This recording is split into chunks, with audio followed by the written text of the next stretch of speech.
In the name of Allah, the most gracious, the most merciful, and Muhammad, peace be upon him, is the last prophet of Almighty Allah. Today, our topic is time distribution or time management of the period. The first and the foremost thing for this is class settlement, 2 minutes, write date, name, and subject, 1 minute, brainstorming and announcement of topic, 5 minutes, SLOs 2 minutes, mind map 10 minutes, success criteria 2 minutes, activity 10 to 12 minutes, recap 5 minutes, and then diary 1 minute. So when a teacher enters in a class, he has to arrange class management. Class management means the chair pattern or arrangement of chairs according to the content, suppose whether it is a test day or an activity based day. The next thing is place for slow learners or problematic students. The next thing is cleanliness of the class. The teacher will make around, arrange the chairs, as well as he will check if there are some piece of papers or paper scattered. Then he will ask the students to pick them and throw them in the bins. Then he will ask the students to open their books or notebooks accordingly. Meanwhile, the teacher will write date, name, subject, and total strength on the board. The total strength, I think there is no need because it has been already written, and this work has been done in the first period. Then date, the format of date has been given in the next slide. You have to follow that. Name, do write your name. There is no, suppose my name is Tanveer, and there is no need to write Sir Tanveer or Mr. Tanveer. Just write Tanveer. Then subject, you will write your subject. After that, you will go to the topic, move to the topic, but you will not announce the topic. It is an old way. You have to go to the topic through some short discussion, through asking some questions. This is called brainstorming or recapitulation. If the topic is continued, then you may recap. For this, you have to ask 2 to 3 questions, and if the topic is new one, then you have to adopt the brainstorming method. But in both cases, the questions should not be more than 3. One thing, and the second thing is the questions should go from general to the specific, mean towards the topic. And then after discussion, you will write here the topic. So here one thing, date, the format of date should be followed. This one, it is better. Then do write your name, subject, and then after discussion you will announce the topic and then write the topic. Suppose in my case, the topic is essay writing and the subtopic is village life. After that, the teacher will write objectives or SLOs. SLOs means student learning outcomes, means after doing this activity, how this activity will be helpful for the student in examination point of view and in his life, or how this activity can enhance his skills, any skills, analytical, something else. So in my case, students will be able to analyze village life. The second one is to write an essay.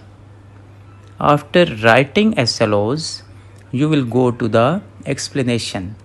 When you are going to explain your topic, then mind it that our all activities are student centered, though.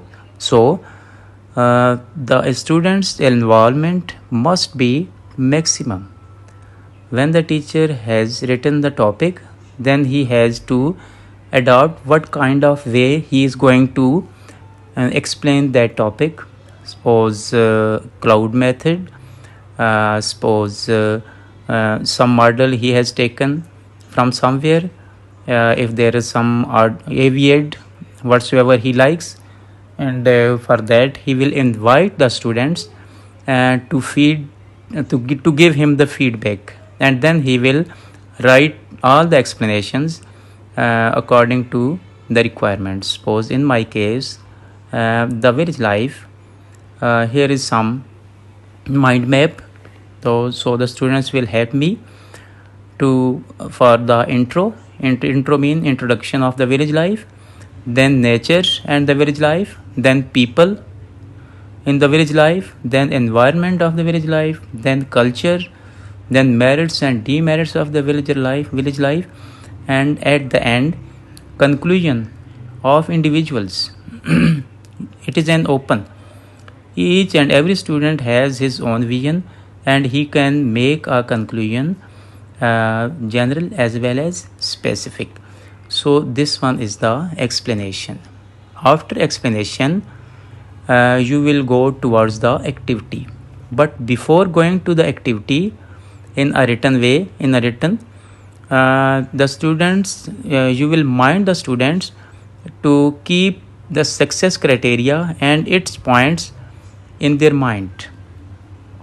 Suppose neat and error-free work, mind the sequence, start each paragraph with topic sentence, correct use of verb, and then the activity will start.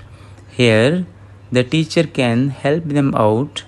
In my case, suppose I can write some vocabulary bank on the board. And one thing more, during activity, the teacher has to make around within the rows, and he will help all the students out, specifically the slow learners, and he will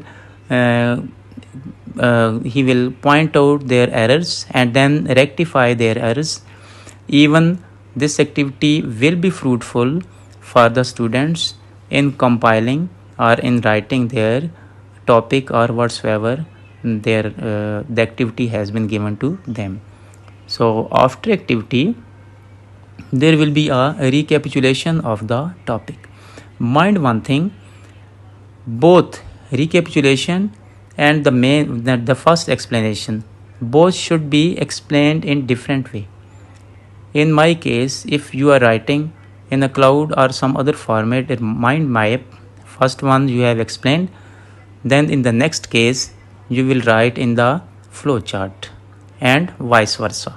Means in the first case, if you are writing in flow chart, then in the second, in the recapitulation, you will write in mind map or some other way of explanation you have to explain.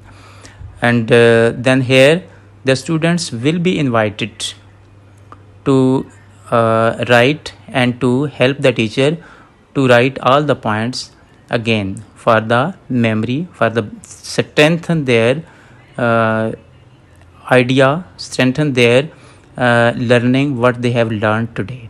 So introduction, nature, people, environment, culture and customs, merits, demerits, and conclusion, and whatsoever. If there is something more, then the teacher can invite them that they can write something more if they have in their mind. So this will make them in towards the creativity. And then the last one is diary. Here in my case, I have given them a diary, write an essay on the urban life. So thank you very much. Remember me in prayers.